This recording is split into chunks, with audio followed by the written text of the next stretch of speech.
வணக்கம். பிரபஞ்சத்தோட ஆரம்ப காலத்துல நடந்த ஒரு பிரம்மாண்டமான கதையை தான் இன்னைக்கு நாம அலச போறோம்.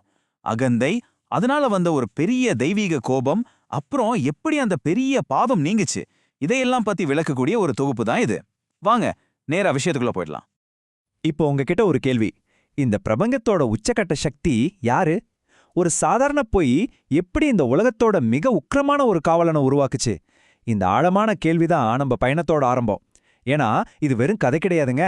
உண்மைனா என்ன, ஈகோவோட விளைவுகள் என்னன்னு நம்மள சிந்திக்க வைக்கிற ஒரு விஷயம். பகுதி 1. பிரபஞ்சத்தின் மிகப்பெரிய விவாதம்.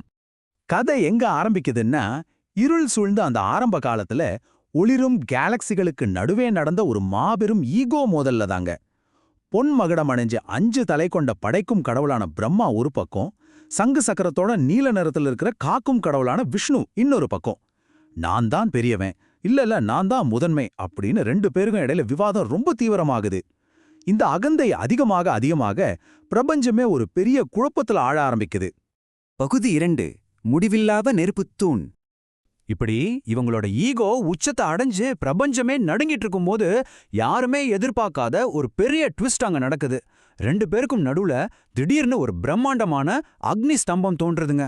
ஆரஞ்சு மற்றும் வெள்ளை நிறத்துல நெருப்பு பொறிகள் பறக்க, மேலையும் கீழையும் முடிவே இல்லாம சுடர்விட்டு எரியற ஒரு நெருப்பு தோணுது.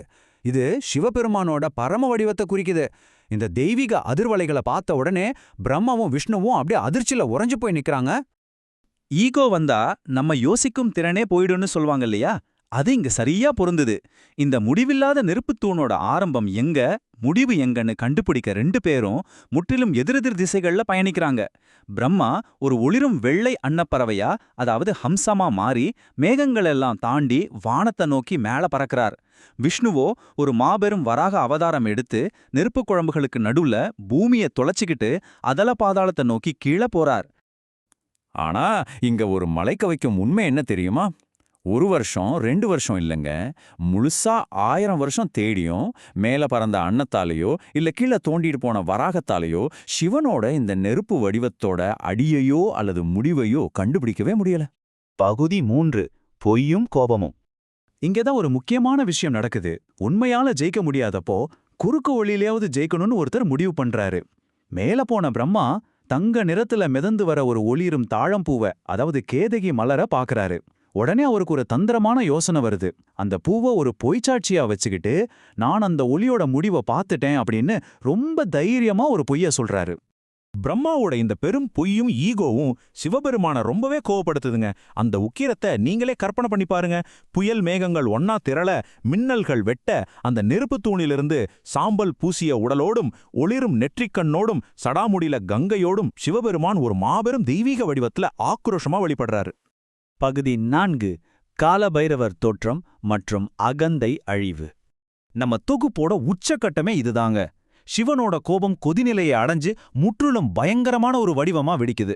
அகந்தையையும் பொய்யையும் தண்டிப்பதற்காகவே அந்த நெருப்பிலிருந்து காலபைரவர் தோன்றாரு. கருமையான நிறம், தீக்கணல் மாதிரி எரியும் கண்கள், கழுத்துல மண்டையோட்ட மாலை, கையில சக்தி வாய்ந்த திரிசூலம்னு கருப்பு நிற நெருப்புச் சுழல்களுக்கு நடுவே பூமியே அதிர அவர் உக்ரமா வெளிப்படுற காட்சி இருக்கே, அது ஒரு மாபெரும் தருணம். பொய் சொன்னாய், அகந்தை கொண்டாய் அப்படின்னு முழங்கியபடியே பிரம்மாண்டமே ஸ்தம்பிச்சு போற அந்த ஒரு நொடியில காலபைரவர் தன் திரிசூலத்தால பிரம்மாவோட 5வது தலைய சட்டுன்னு வெட்டி வீழ்த்துறாரு. இதனால பிரம்மாவோட ஈகோ சுக்குநூறா உடைஞ்சு பிரபஞ்சத்தோட உண்மையான தத்துவம் நிலைநாட்டப்படுது. அப்படியே அந்த இடத்துல ஒரு பிரம்மாண்டமான அமைதி நிலவுது. பகுதி 5. பாவமும் பிராயச்சித்தமும். ஆனா பாத்தீங்கன்னா, ஒருத்தரோட அகந்தைய அழிச்சதுக்கும் ஒரு பெரிய விலை கொடுக்க வேண்டியிருந்தது. காலபைரவரோட ஒரு முடிவற்ற துயரமான பயணம் இங்கதான் தொடங்குது. பிரம்மனை தாக்கியதால பிரம்மஹத்தி தோஷம் அப்படிங்கிற கொடிய பாவம் அவரை பிடிச்சுக்குச்சு.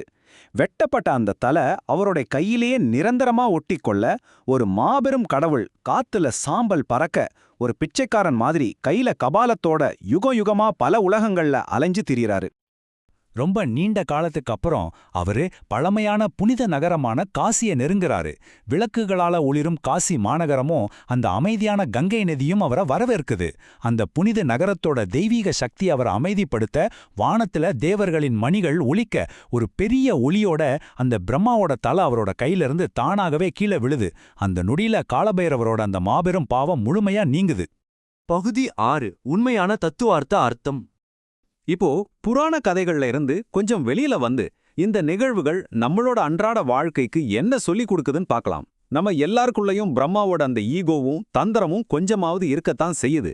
ஆனா இந்த அட்டவணை காட்டுற மாதிரி அகந்தை கண்டிப்பா அழிவுக்கு தான் கொண்டு போகும். பொய் சொன்னா அதுக்கான தண்டனை தவிர்க்கவே முடியாதது. ஆனா உண்மை அது எப்பவுமே ஜெயிக்கக்கூடியது.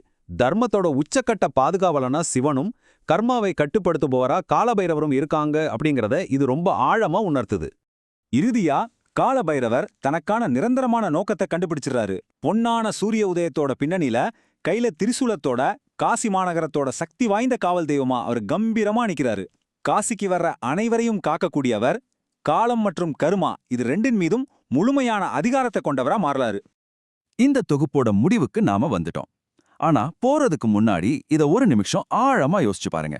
காலம் நமது அனைத்து கர்மாக்களையும் தொடர்ந்து கவனிச்சுக்கிட்டே தான் இருக்கு. அப்போ உங்களுக்கான காலம் வரும்போது உங்களோட செயல்கள் எதை வெளிப்படுத்தும்? காலமும் கர்மாவும் உங்களை எப்பவுமே கவனிச்சிட்டு இருக்குன்னா இன்னைக்கு உங்களோட ஈகோவை நீங்க எப்படி கையாள போறீங்க? இந்த ஆழமான கேள்வியோட உங்களை சிந்திக்க விட்டு நான் விடைபெறுகிறேன்.